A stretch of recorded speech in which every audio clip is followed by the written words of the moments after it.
My name is Yash Bandari. I'm an artist, I'm an activist, and this is probably the 7th year that I'm printing the Preamble live in sites of protest that are of national interest. And usually, when the violation of basic rights have happened anywhere in the country, we have activated through a network of activists in the country that are printing the Constitution of India through the Preamble in different languages, not just in English. So today at the protest that we're trying to put a message out that there has been a violation of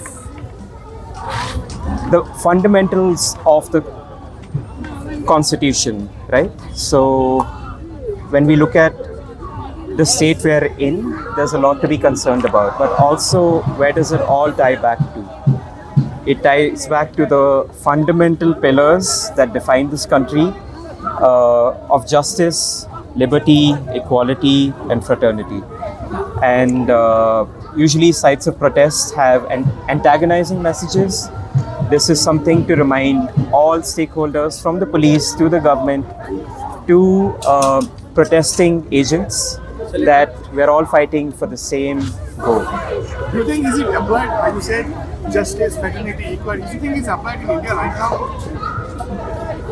I think the Constitution holds us together by law, by policy, by governance.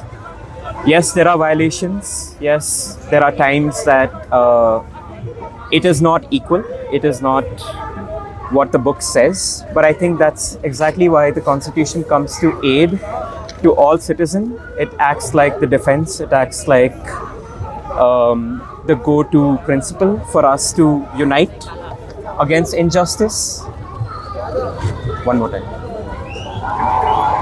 Thank you. Sure.